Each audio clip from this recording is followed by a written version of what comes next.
Go ahead and get started.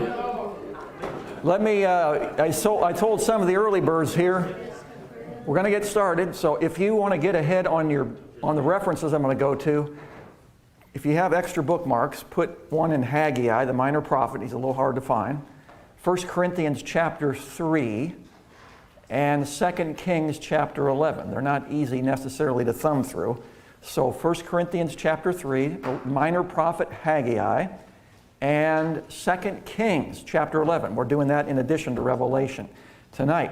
So that'll help you if you have extra bookmarks so you're not trying to find those as we get to that. Tonight we're going to talk about work. Work, your secular job, if you still have work at a secular job, if you're retired and you work in the church, or your work that you do for the Lord. And there should be a difference. There isn't always, but there should be a difference between the Christian and the non-Christian in the quality of our work. There should be a difference in the relationships with whom we work.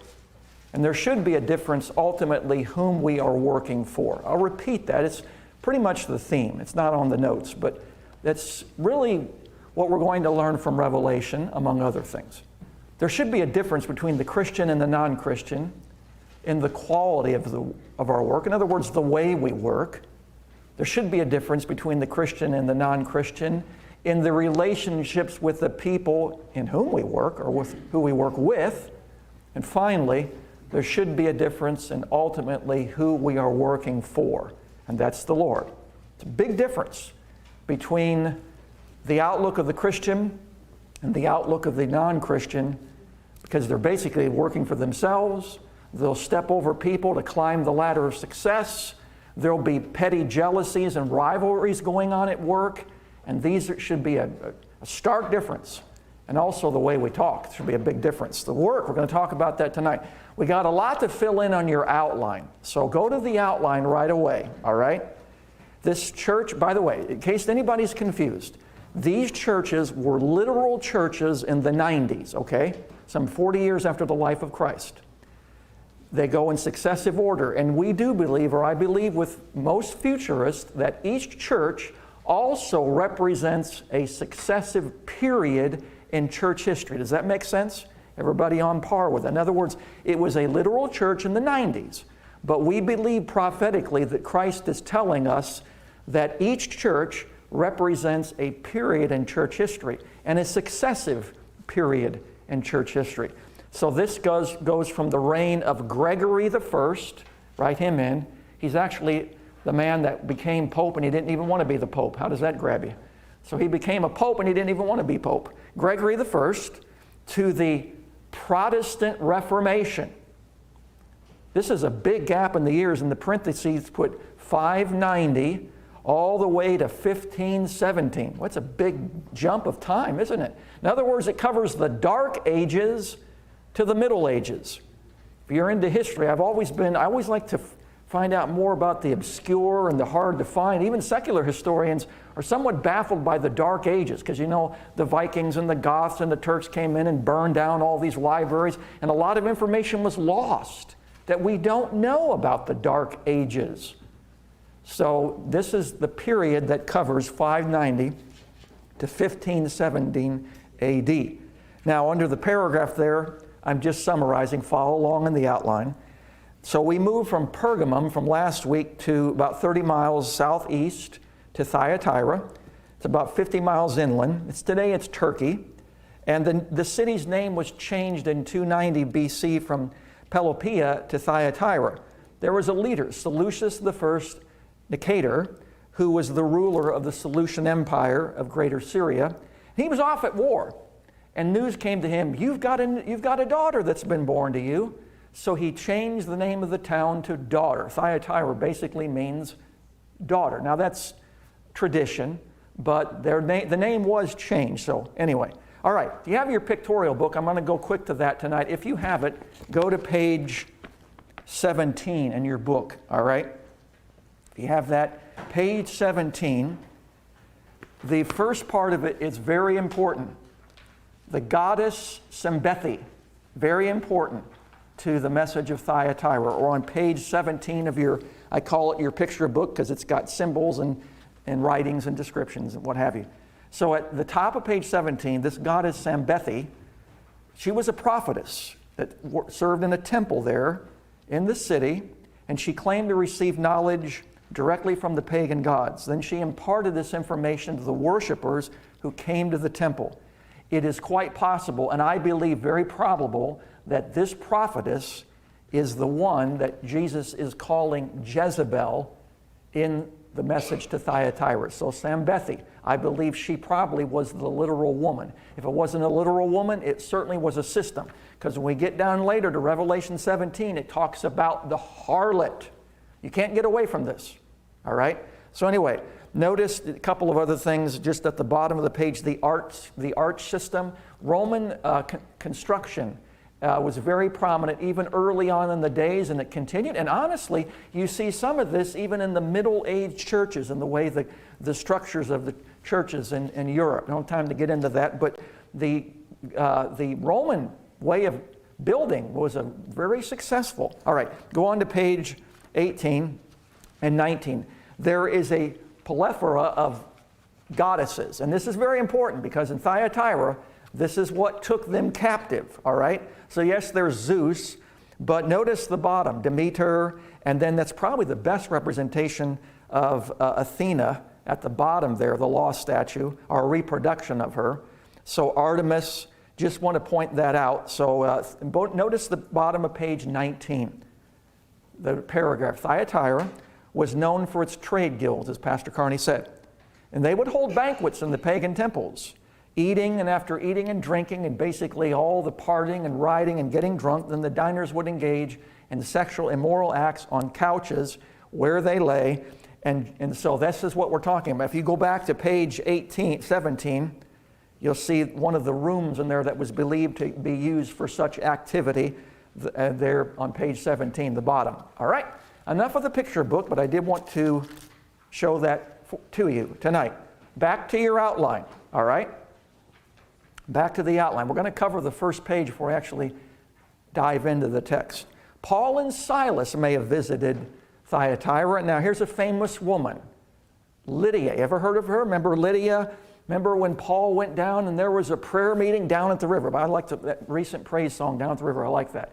Well, they were down at the river and the women were having a prayer meeting. And Paul and Silas went down there, and basically out of that prayer meeting, Lydia housed them, and that was the birth of the church, if you want to be honest about it. And then about 10 years later, Paul wrote the Philippian letter that we have. Lydia was a very successful businesswoman. She is thought to be the first European convert there. All right, everybody got that filled in so far? All right. Lydia was from Thyatira, probably the first European convert from there. She was a dealer in purple cloth. It's a very precious commodity. And that fits, since Thyatira was famous for its indigo dye. By the way, my son Kevin, that's his next ambition. He wants a purple suit coat. But anyway, but that's actually different than purple. We'll get to that in a moment. But it was famous for its indigo dye. Now, though Thyatira was a pagan city, it was more interested in business than religion. It was a right-in trading center on the major Roman road. Remember, Ephesus was the political center where the senators and the emperors came. It was Washington, D.C., if you will. Then we went to Smyrna, the commercial place, Las Vegas, Hollywood, Los Angeles, New York, and we can think of a lot of other places, and yet that church remained free from that materialistic society there.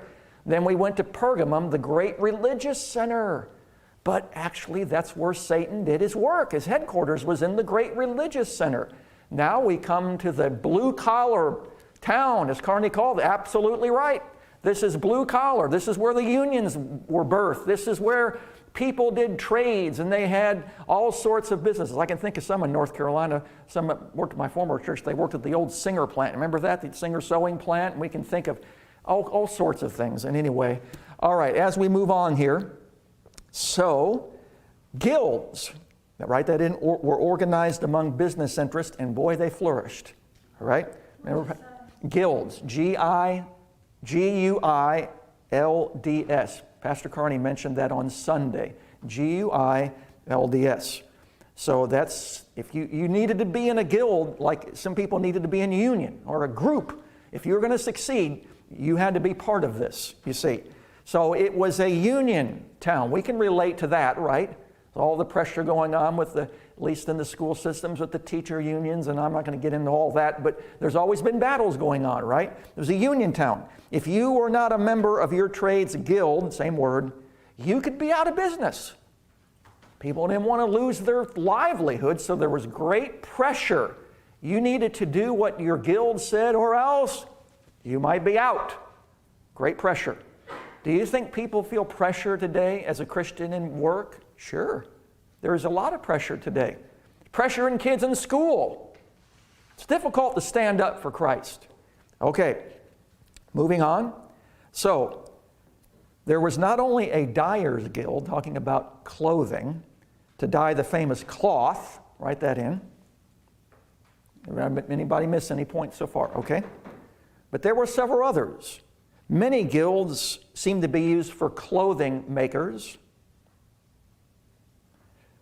and such as those who worked in wool and leather and linen. Isn't it amazing how the clothing industry has moved out of the United States and everything's overseas now? Interesting. But anyway, that's what was going on there. Now, guilds were not limited to the garment district. There were guilds for everything. If you did a variety of things, then you joined multiple guilds. I think of people in high school, they used to like to join different interest groups. I always wish I had done more of that. But anyway, moving on. This was a big problem for the Thyatira Christians. The guild provided one's primary social network. You can just put social network. And again, this is why there was pressure on them. Though idol worship may have not been taken seriously by the Christians, it was by the pagans. Thyatira was still a pagan city. So when your guild met, G-U-I-L-D, it was a meeting of pagans. If you were not active in the guild, then you can say your business did not flourish. You may even be out of business. I remember Paul in Romans, this is extra, 1 Corinthians and Romans, he said, now, if you go down to the market and you buy meat, and and Paul said, look, everything's been blessed by God. Even if they, donated it to a pagan god, we know that's not the case. God has given us everything for food, so don't worry about it. But if you go to somebody's house and you're a little sensitive about it and they offer you meat, then just eat and don't make a fuss. That's my translation of it.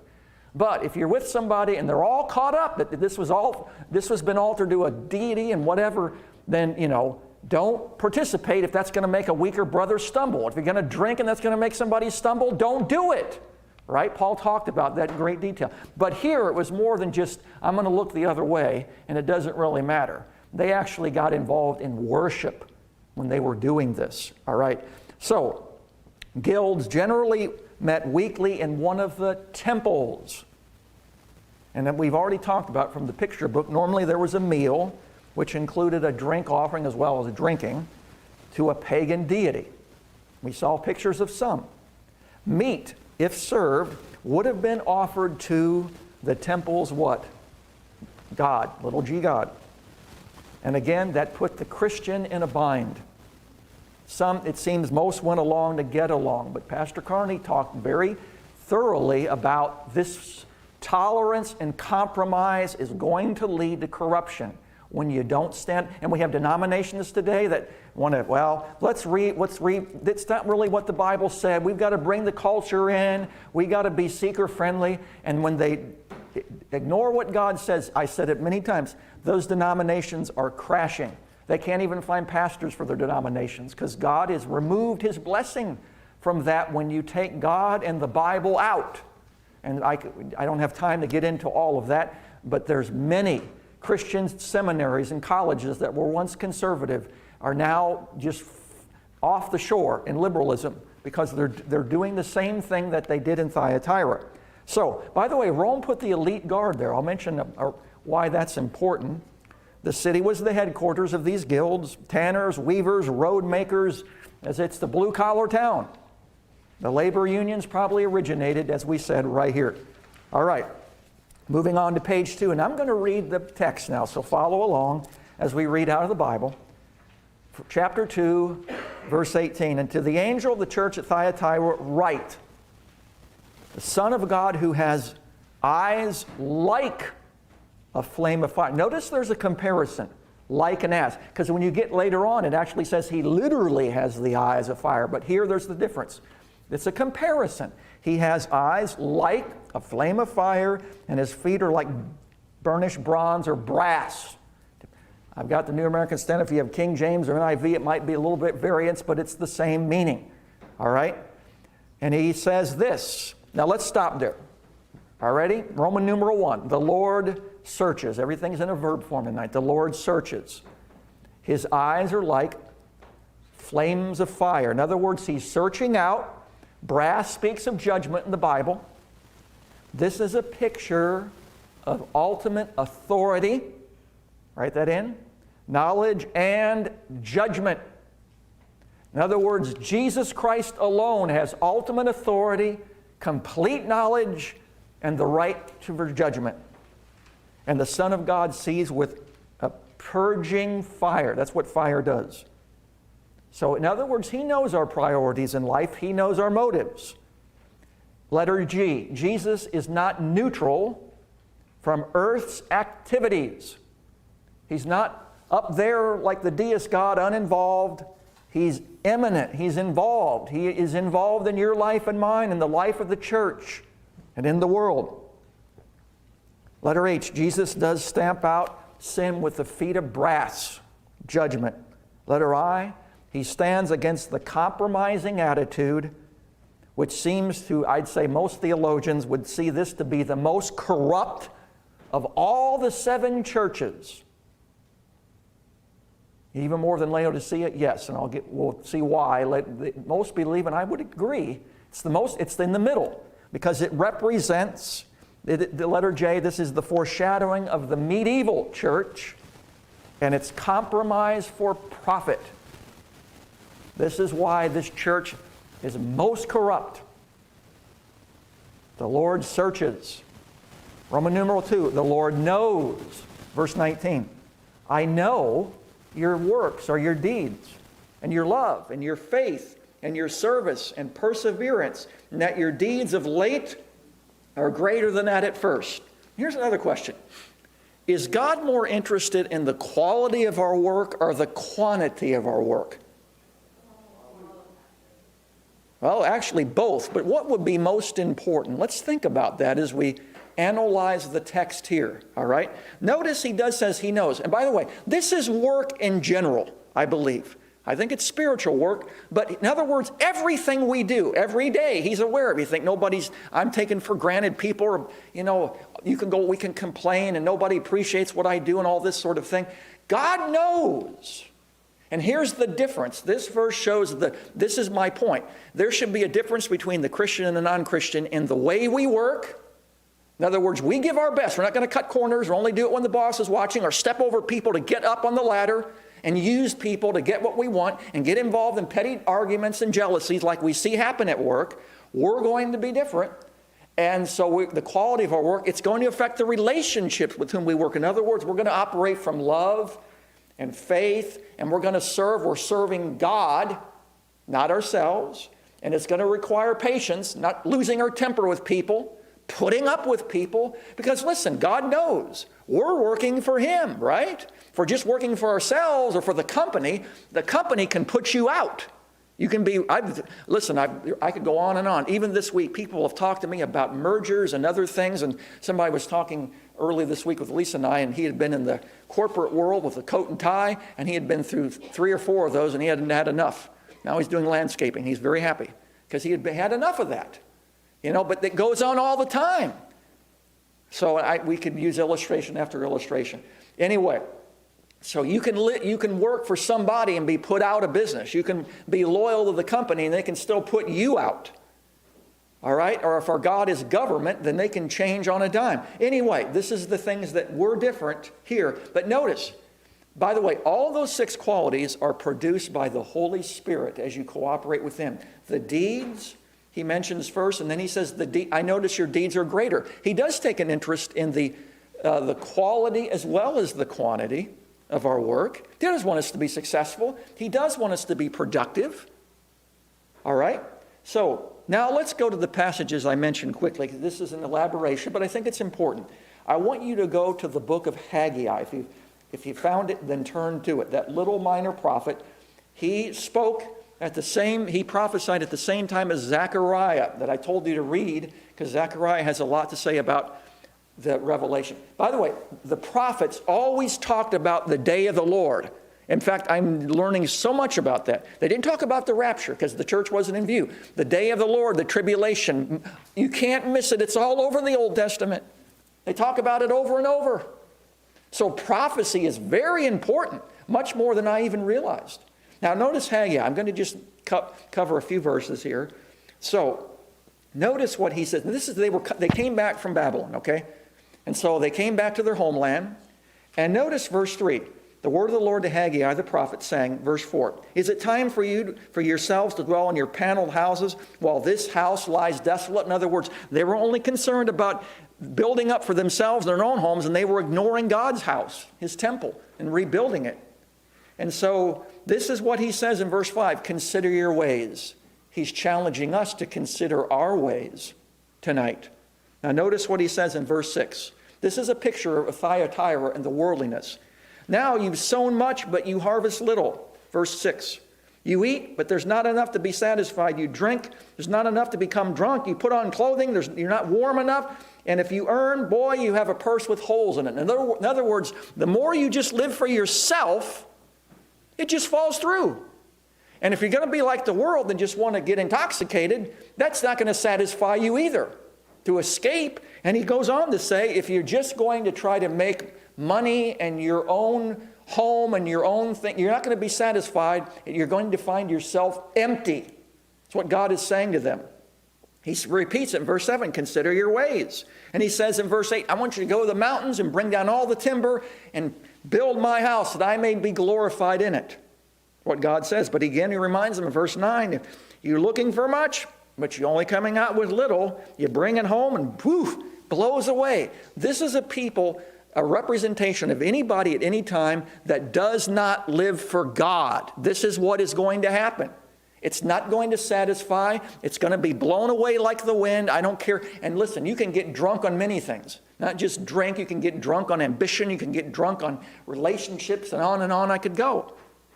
So God reminds them, my house is desolate. In other words, when we live for the glory of God, he's going to bless us. And he raised up here great leaders, Zerubbabel and Joshua the high priest. Thyatira was lacking leaders. All right, go over to chapter 2 quickly. Chapter 2, and notice what he says in verse 4. And he's telling the leaders to take courage. And in the bottom of verse 4, he says, "Work, for I'm with you." He tells them that.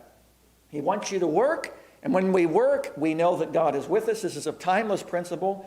And then verse 5, "My spirit is abiding in your midst, do not fear." The Spirit came upon them for task. We have the indwelling Holy Spirit. Listen, I don't care what your work is. Well, I do care. But what I'm saying is it doesn't matter if it's secular, the work of the Lord, or whatever you're doing. Would you remember this tonight? God is with you.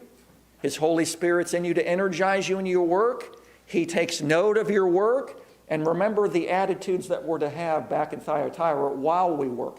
Again, it should affect the quality of our work. We're going to do our very best because we're working for the Lord. It's going to make a difference in the way we relate to people versus people of the world, and ultimately who are working for the Lord. So, and notice what we need to be reminded too. Verse 8, "The silver is mine and the gold is mine." In other words, God owns it all. He gives it to us on loan. It ultimately belongs to him.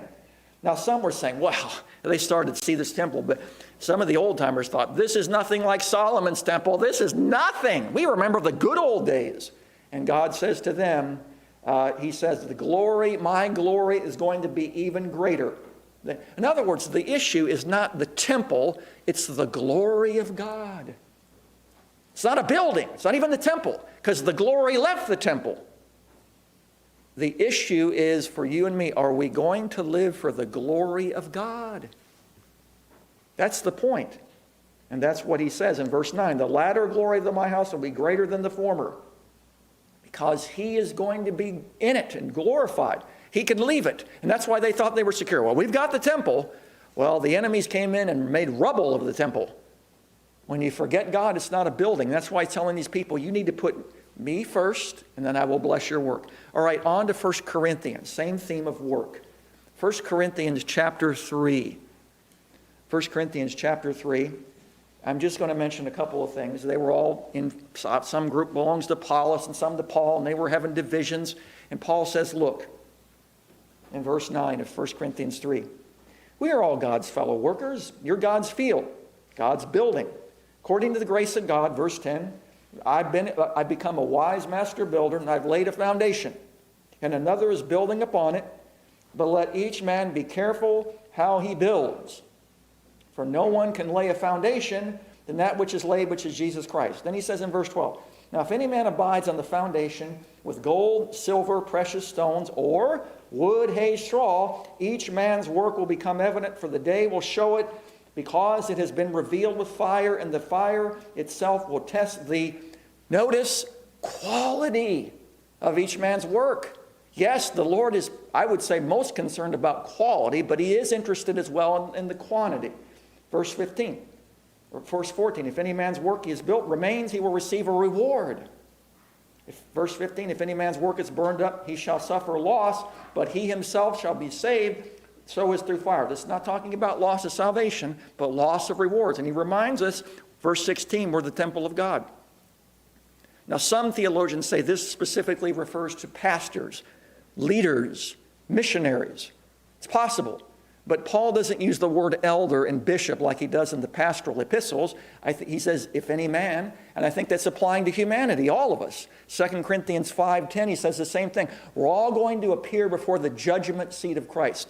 That's different from the great white throne judgment at the end. That's only for unbelievers. Now, some see those as synonymous. I don't. And the futurists do not. Do you see the difference? There's a judgment seat. That's not, I'm going to be saved or lost. No, that's only about rewards. Your sin has already been paid for. All right? But the great white throne judgment at the end of Revelation, that's for unbelievers. All right? So there is a difference. And I think this is what he's talking about. Quick illustration. One of the plays we did, this may shock some of you, but it wasn't where I was. We were actually using a crematory scene, all right, in one of the plays. And, well, we did more than one, but I found this guy up in New York. He's a special effects for movies. He does, like, the football team runs out, he does the fog effect, and they run through that, and fires for movies. Normally he charged thousands, but I think he had compassion when he found what he was trying to do. So he constructed this casket. They really didn't match the one we had. I don't have time to get into that. So anyway, we really couldn't use it, but he put up a fake wall, and he had this wooden casket, and then he stood behind it, and I wanted to look like it was a conveyor belt. So he actually had a pulley system pulling it through. You couldn't see him. And then he had the gas, fire things. And so as the thing was coming through slowly, as it went through the door, whoosh, the fire went on. And so anyway, even though I couldn't use it, I don't like to let things go to loss. So when I was teaching on this passage, I showed this on the screen, and I was making the illustration. If your works is like wood, this is what's going to happen, you see? That's why you don't have metal caskets going into crematories. You see the difference? All right. Now, precious stones, and Peter and the prophet said, we're going to be refined as silver and gold. God does that to refurnish us and make us better. All right. Now, I don't know if this is going to be a literal. This is an analogy, but our works are going to be evaluated. You see. All right. So let's go back now to Revelation and go back to the outline. Reviewing. The Lord searches. The Lord knows. Letter A under Romans 2. In this church, works increased rather than diminished. And God takes note of that. Jesus Christ does. As I said, all 6 virtues mentioned are produced by the Holy Spirit. All right, I have a little joke. Back to the coffin thing. What did one casket say to the other casket? Is that you coughing? We come up with things like that when we were bored in class, but anyway, I'll tell you one thing, the Thyatira Christians, the Thyatira Christians couldn't cough up works on this final day, I can guarantee you that, and this was their problem, all right? So notice now, letter B, all 6 virtues are produced by the Holy Spirit. Letter C, It was a growing church in terms of caring ministries, yet there was a tolerance for false teaching. And this was the problem. Now, Jezebel. Now let's go to I want to take you to your other outline. The reason why I print these out, because you can follow along. It's easier to read than getting lost in what I'm trying to tell you. Have you ever heard of Jezebel's daughter? We're going to talk about her for a moment. Her name was Athaliah. She was the daughter of King Ahab and Queen Jezebel. You've heard of Jezebel, right? Well, Athaliah was her daughter, and her name means afflicted by God. And I think, why would they name her that? Because they saw the afflictions of God. Jezebel saw it, and Ahab saw it. She was the queen of Judah from 1841 to 1835 BC. Get this, you historians. She's the only female monarch to sit on the throne of David. And she was wicked. How does that grab you? Only woman in biblical history to sit on the throne of David. Athaliah was the daughter, as it says there, of King Ahab and Queen Jezebel. She married Jehoram. He was the oldest son of King Jehoshaphat in Judah. He was a good king. His son was not.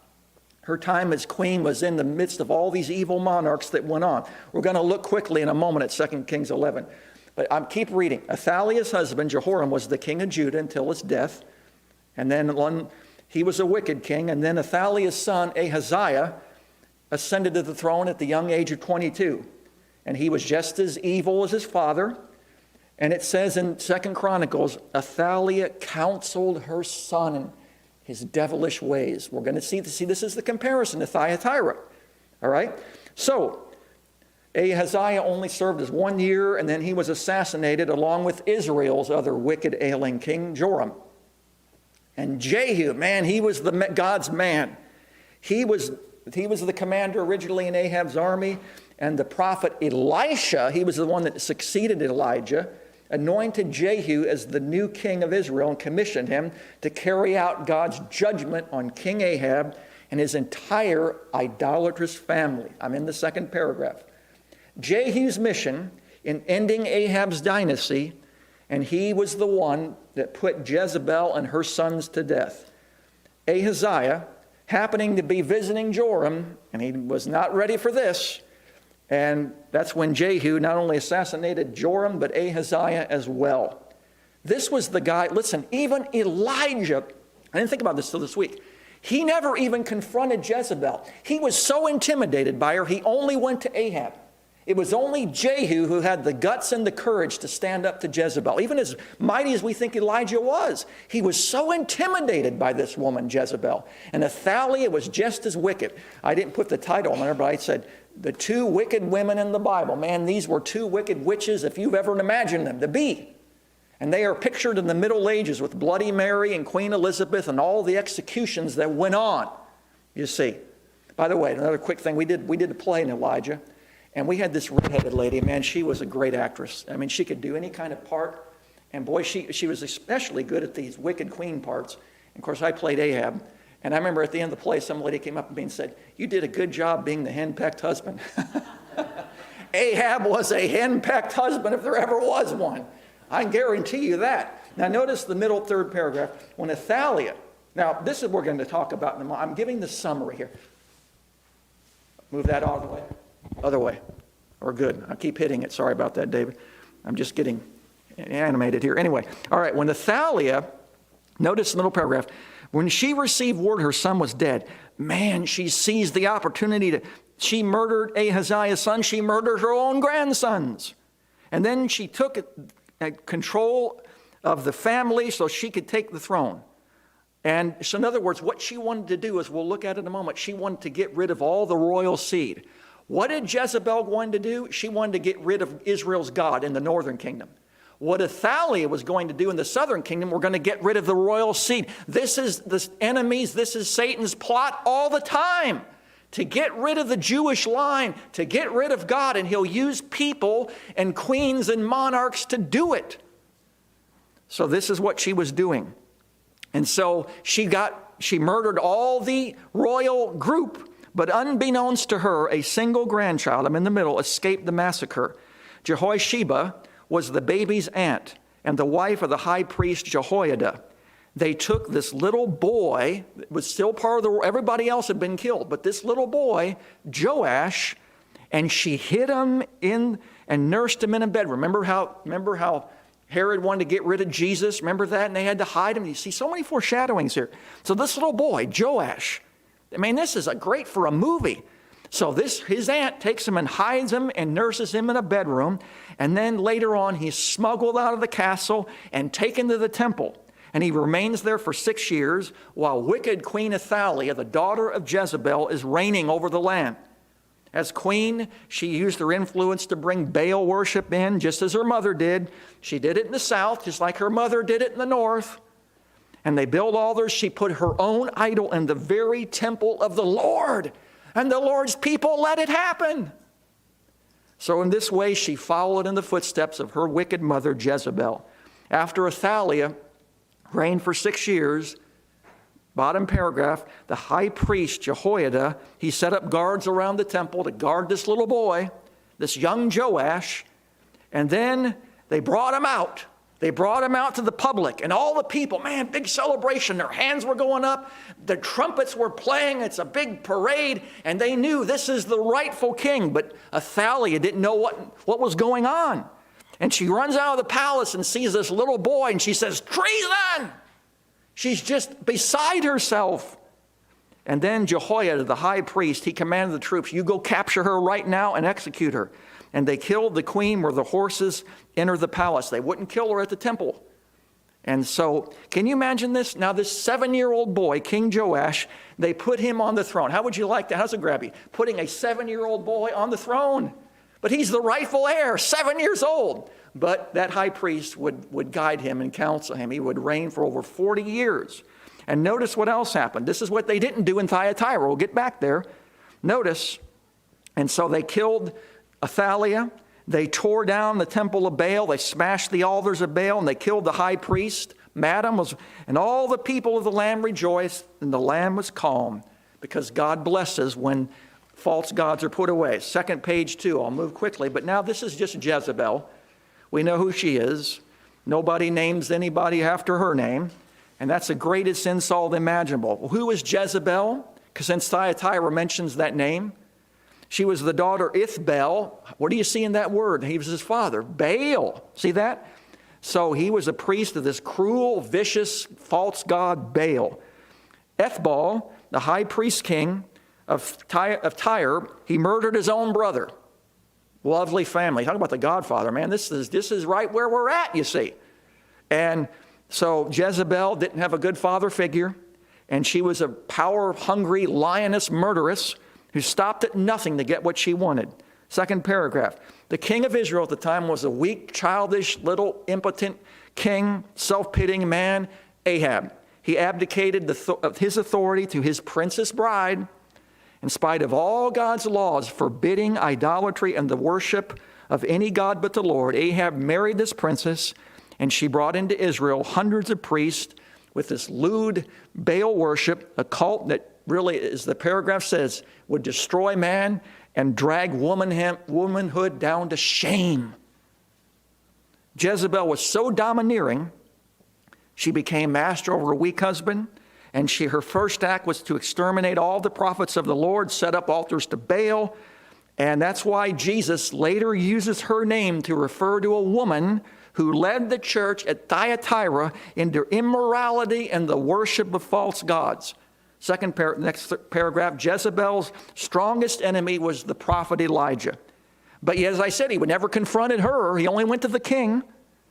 But the greatest thing of all, and you probably heard this story in Sunday school, with this great contest on Mount Carmel, where all of the Baal worship priests, they set up 450 of them, and 400 priests of Ashtoreth. She was the female version. And they had this great contest. By the way, why did these people led astray? Because Baal was supposed to be the god of fertility. In other words, well, you know, God, we got to acknowledge Jehovah in the temple. It's his land and his area. But you know what? Agriculture, that may belong to Baal. We don't want to forget him because we want God to bless our crops and make us productive. And so God said, I'll show them. Elijah, you pray for what? Drought for 3 years. That'll show how powerful God is. Why do you think when God in Egypt, all the plagues was a pronouncement of judgment on a specific Egyptian god? All those 10 plagues. God is doing the same thing here. We'll show them, Elijah, 3 years of drought.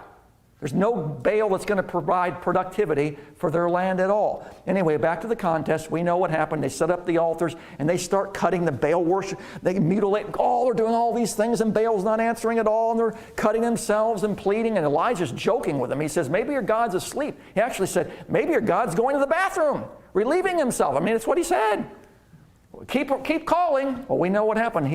Elijah poured fire on it, and God brought fire down and consumed it, and he said, you kill all of them. So angry was Jezebel, she wanted to kill Elijah. And what did he do? He fled out into the wilderness, right? He was so intimidated by this woman. She was evil. Anyway, moving on down to the bottom. So Jezebel proved herself to be this murderous woman. And even a righteous man named Naboth, who owned a vineyard next to Ahab's palace, and he wanted it, but didn't belong to the king. And so Naboth wanted to keep the inheritance within the family, and he was pouting like a little boy. And Jezebel said, get up, is this how you rule over Israel? I'll get it for you. And she set up 2 guys to lie about Naboth and kill them. Well, God had had enough. You get to the bottom of the paragraph. By the way, this is a disastrous thing for marriage. A domineering woman with a lack of a spiritual leader. We could say so much more about that. Last page of our extra outline here. Last page. And so Jezebel's end was not a pretty one. Most gruesome. Just like Athaliah, her daughter met a very gruesome death. Notice what happened here. Her doom was sure. Elijah prophesied it. She's going to die. He told Ahab that. As her death was approaching, she remained defiant to the end. She painted her face. She adorned herself with queenly garments, and she looked out the window. Who did the executing? Not Elijah, but Jehu. Man, he had courage, and he would be the next king of Israel. And so he commanded, you throw her out the window, and she was trampled by horses' hooves, and she was almost entirely consumed by savage dogs. Only her bones remained. Gruesome judgment on this wicked woman. And Athaliah took her practices down to Judah, and as we said, she counseled her own son. I'm going to move to 2 Kings. I'm going to have to move quickly, but let's go to 2 Kings. That was the summary, but I do want to give you a couple of points. Why this is so important when we look, going back to Thyatira. All right, 2 Kings chapter 11. Are you there? 2 Kings chapter 11. Read that and read 2 Chronicles 22 and 23 on your own. It says, when Athaliah, the mother of Ahaziah, saw that her son was dead, she rose and she tried to destroy all the royal offspring. All right? But as I said, you read this chapter on your own. But they hid the little boy. She did succeed in getting rid of all of them, but one little boy, Joash. And so he was hid. And you know, normally the priest did the priestly things, but Jehoiah, man, he got all the troops together. Notice what he says in verse 6. I want you guys to get together at the gate, and all the guards, 1/3 of you watch, and if anybody even comes in, man, you kill him. You don't let anybody near this boy. He is God's boy. He's God's man. And so he set up different ranks, and they had different times to watch. In fact, even it says in verse 10, they even used King David's armor in this process. And as we learned, Athaliah did not know that one had been spared. And so, as we said, going down to verse 15, when she saw it, she came out. That's when Jehoiah, the priest, commanded her to be killed. So I've already summarized that. But go on to the end of chapter 11. Notice what happened here. They put God first. They got rid of Baal. They got rid of false deities. And they worshiped God. And it says Jehoash is the same name, was 7 years old when he became king. On to chapter 12. And in the 7th year of Jehu, Jehoash became king, and he reigned 40 years in Jerusalem. Now notice, verse 2, he did right in the sight of the Lord all the days in which Jehoiada, that was the high priest, instructed him. But notice verse 3, only the high places were not taken away. The people still sacrificed and burned incense on the high places. That's the crack in the foundation that would eventually cause Judah to fall. You can't compromise. It's going to lead to destruction. Even though they had a good king, they still compromise. Are we ever going to get back to Revelation? Right now. So let's go back there. Go back. That's a lot of background, but it's very important to what's going on in the church. Let's review. The Lord searches. He has the right to authority and judgment. Number 2, the Lord knows. He takes note of how we work. He blesses us. All right? So, letter D. We've already said Jezebel was representing the Old Testament, and she had absolute control of her husband, Ahab, A-H-A-B. She was ruthless, and as I said, her daughter Athaliah was just as bad. Letter E. In Thyatira, the goddess Sambethi, S-A-M-B-E-T-H-E. Sambethi was a prophetess. She claimed to receive knowledge directly from the pagan gods. She would impart this to her worshipers who came to the temple. And I believe it is very possible and probable that this well-known Thyatira prophetess is represented as the Jezebel that Jesus is referring to in this church. Roman numeral 1 under letter E. The influence of Thyatira's Jezebel caused the church to lower its moral standards, especially sexual morals, and they would tolerate idolatry. The very thing that caused the northern kingdom to fall under Jezebel and Ahab, the very thing that Athaliah tried to do in the southern kingdom, didn't succeed, but they still compromised, and it would ultimately lead to judgment. Who took them into judgment, Bob? Babylon, right? Babylon, right? Took the southern kingdom. Assyria took the north. All right. Now here we are. Number 2, under E.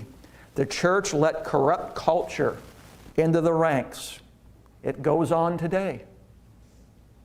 The leaders saw membership as adequate. They had really no concern for reality. Number 4, it was another of the many guilds that one joined for personal advancement. In other words, you could have unbelievers say, well, you know what, I'm in this guild, I'm in that guild, but man, there's people in this church over here and they're really succeeding. Maybe I can move in with them. And so that corrupted the church, and they came in just like you had the bad influence over Israel and Judah. They came in and they started bringing corruption into the church. So the church went beyond indifference into idolatrous practices. Let's read now, verse 20. But I have this against you. Remember, Carney, the commendation. He knew their works. They were greater than of the first. We said quantity is important, but quality is quality is probably most important, but quantity is not overlooked by the Lord either. All right? Verse 20. I have this against you. Here's the condemnation. Here it is.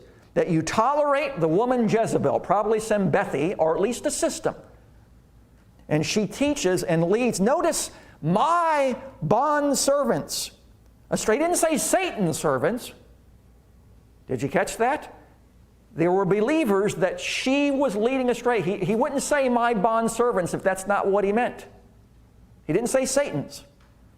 God's servants were being led astray and to commit, can you believe this, immorality and eat things that sacrifice to idols. There was a group that said, you know what? There's freedom for you as a believer. The body doesn't really matter. It's going to perish. It's only the soul that matters. You can do whatever you want with your body. And they bought into that. So we can do immorality. We can do all these different things. It doesn't really matter what you do with your body. Is that taught today by some? Yeah. Doesn't really matter. So they were being led astray. Verse 22, behold, I will cast her upon a bed, literally of sickness, and those who commit adultery with her into great tribulation, unless they repent of her deeds. Notice, I will cast her and those who commit adultery with her. So here we go. Roman numeral 3, the Lord judges. Roman numeral 1, the Lord searches. Roman numeral 2, the Lord knows. Roman numeral 3, the Lord judges. He's going to judge, just as Jezebel in the Old Testament met her doom. She promoted the worship of what? Baal, B-A-A-L. That fertility god. She supported 800 pagan priests, and we already learned she died by she met her destruction, overthrow and thrown out the window. Letter B. She can be seen in some of the queens that came to power in Europe, like Bloody Mary. There was always this battle going on between the Protestants and the Catholics, or the state and the church. Today I think the state is in control. In the Middle Ages, it was the church that had control over the state. Remember I said, I got to mention this quickly, but remember we said the preterist, remember that? The preterist views Revelation as everything happened from 70 AD. That's it. There's no future. Preterist, everything happened 70 AD. That's it. The whole book describes that. In other words, the Rome and what happened before the destruction of the temple. The historian sees also everything as past. They just move a little farther. In other words, all the book of Revelation is just the history of the church. Nothing's future. And they get locked into the Middle Ages with all the they try to view everything in Revelation. Even what we'd see as future is the battle between the Protestants and the Catholics, and who was ever in charge would execute the other, or the church over the state, and that's where they land, all right? And so anyway, let's go back to the outline. Go on to page 3. So verse 23, the Lord searches the hearts and minds. He says, I will kill her children with death. Could be second death. Actually, the Greek word is also be translated pestilence in the oldest manuscripts. And all the churches will know that I am He who searches the minds and the hearts, and I will give to each one of you according to your deeds. Notice verse 19, I know your deeds, to the believers. He also notices the unbelievers' deeds. And notice, I will kill her children. Who's that? Probably the prostitutes in the temple, the high priest that served Sambethi in Thyatira. So, the Lord searches. All churches need to pay attention. In other words, He sees beyond numerical growth. Can there be mega churches today? Man, they must be blessed by God, but they could be a cult. They could be teaching false doctrine. Just because there's bigness, does that mean everything is right with it? No. Now, that doesn't mean God's against mega churches. Don't take the other extreme. But just because something is successful worldly and has religion by it, or even Christianity, does not mean it is from God. We need to be discerning when it comes to that. Roman numeral 4, the Lord rewards. All right? By the way, one quick thing about pestilence. I'll get to that in a moment. But anyway, the Lord rewards. Notice verse 24, but I say to you, the rest of you in Thyatira, who do not hold the teaching, who have not known the deep things of Satan. That might have been a Gnostic group that worshiped the serpent, that said, it doesn't matter what you do with your body, do whatever you want, it's the soul that matters. But there were believers that did not get involved in this, and as they call them, I place no other burden on you. Letter A, there were moral believers who resisted compromise with their culture. And I hope that will always be said of this church and you as an individual. Letter B, there was this secret Satan element that crept into the church. In church history, idolatry and pagan practice were mingled with Christian worship, just as Israel tried to combine pagan idolatry along with Baal worship. In fact, in church history, since we believe this church represents the dark and Middle Ages, 590 all the way to 517, this is when rituals were added to the church, number one. And faith in Jesus and true doctrine were supplanted by rituals. This is the period when the worship of the Virgin Mary was introduced into the church. The Mass became part of church service. Number 3, keep saying this. The purgatory became a doctrine, and Mass was done for the dead. And the priests became so corrupt in the Middle Ages, they said, look, if you pay us, then we can, we'll pray that your son or aunt or daughter gets out of purgatory. Is purgatory a doctrine of the Bible? No, it's not. But you pay us, and then we'll actually impart forgiveness to you. If you just give us enough money, we'll pronounce you forgiven. This is what happened. This is how corrupt church as an organization became. So, Thyatira represents the church of Papio, or we could say the Pope's triumph and persecution. In the middle church of the seven, it covers the dark and Middle Ages. Number 6, Thyatira means to be ruled by a woman. That's why I went into great detail about Athaliah and Jezebel. Jezebel made immorality and idolatry the norm for her kingdom, for society. As Jezebel caused Israel to worship the mother goddess Ashtoreth, Jeremiah called that the Queen of Heaven, so the church in the Middle Ages introduced the worship of the Virgin Mary as what? The Queen of Heaven. Letter C, Jesus threatens to kill her children to death with these idolatrous practices. Letter D, some say this refers to the terrible plagues, including the Black Death beginning in 1347, which decimated the entire population. I remember David and Jeremiah was talking about this, and we'll talk about pestilence later. He says, you know what I believe it's going to be? Rats. And that's what caused it. Well, it was the fleas on the rats. I think they get an unfair thing like the slimy snake, if I'm going to be honest about it, because rats are not really dirty. They're actually very clean. Abby's owned many litters of them now, and I've learned a lot about rat behavior. They will clean themselves constantly. If they think you're dirty, they'll come up and lick and clean you off, and then they'll go back and clean themselves twice because they view you as the dirty one that's contaminated themselves.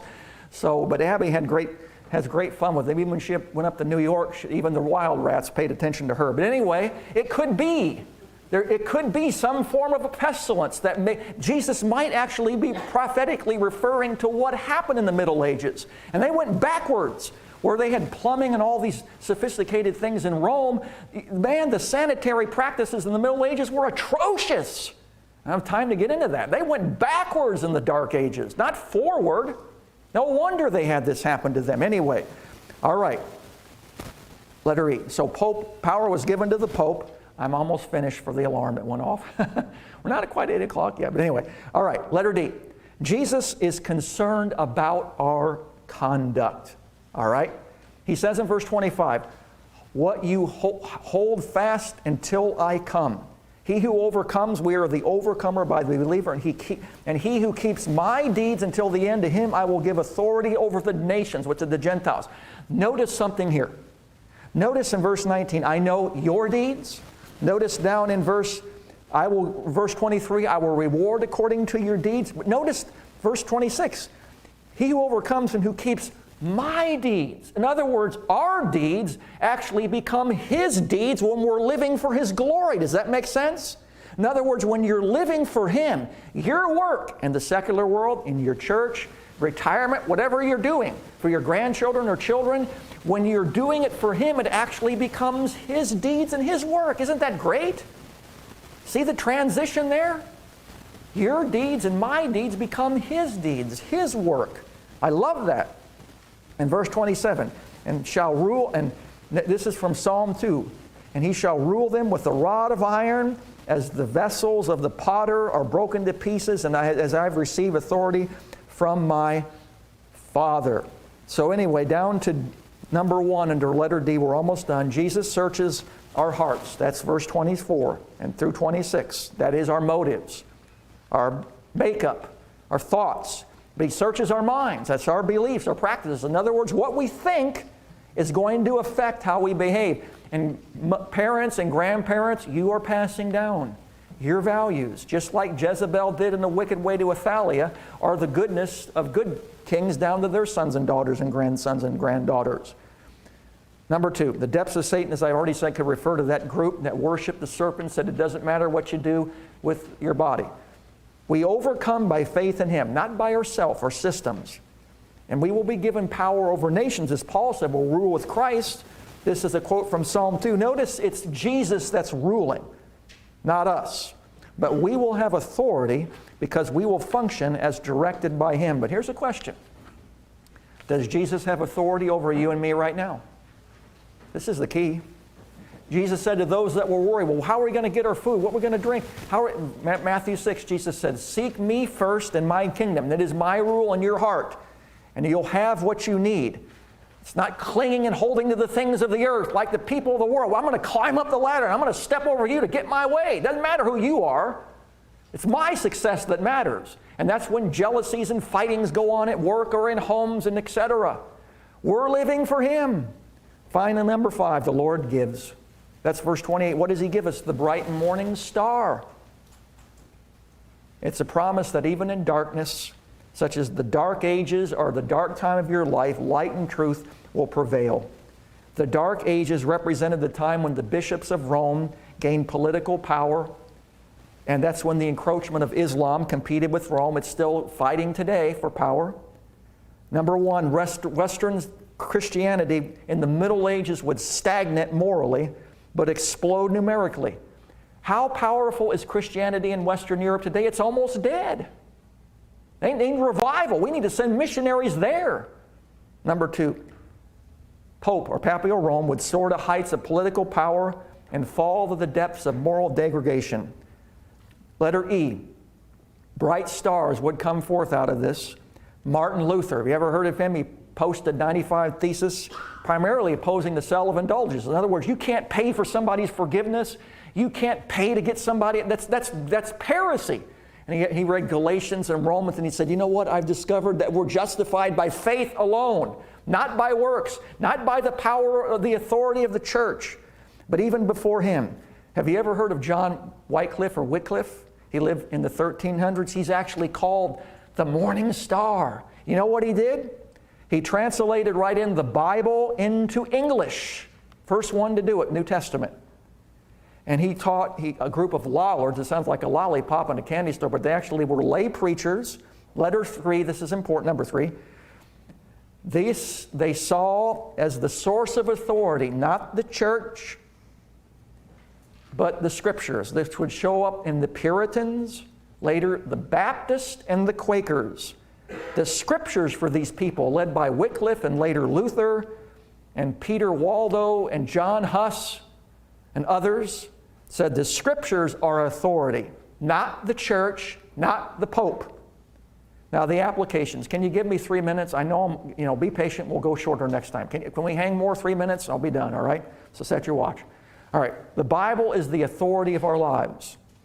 Christ is our bright star. If you're in a dark time now, emotionally, psychologically, physically, whatever, listen, look up in the stars tonight. When you see the stars, would you remember Christ? I love the morning star in the morning. It's what He is. We need to be attentive to what the Holy Spirit is teaching us. Our secular life should match our life at home or at church. There should be no difference. We learn from this church, compromise leads to corruption.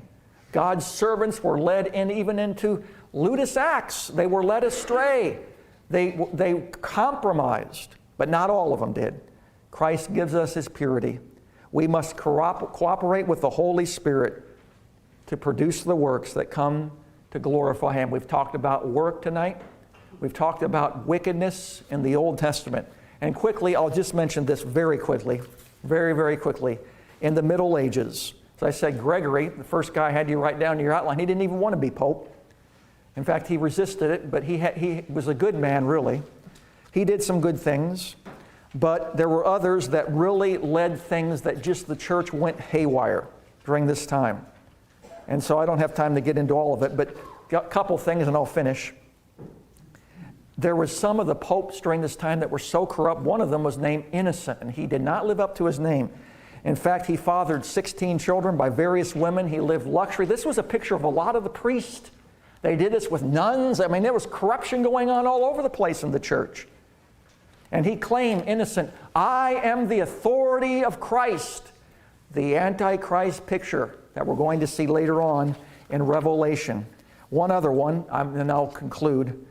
The worst pope of all was John the 14th. He lived from 1410 to 14, and he lived in the 1400s. He was actually an atheist. How does that grab you? A pope that does not even believe in God. And when you don't believe in God, you do godless things. He was such a womanizer. I don't even get into all of it. He was just terrible.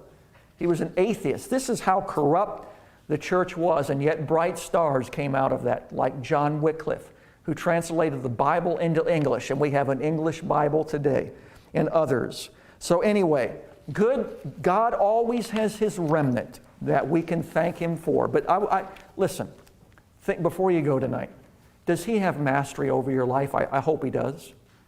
Let not corruption into your life. Don't let the culture put an influence on you. And we need to pray for our young people because they're under great pressure into school to conform. There are people in work that are under tremendous pressure to do just like they did with the Guilds. Well, I'll just look the other way. It doesn't really matter. Stand up for God and He'll bless you.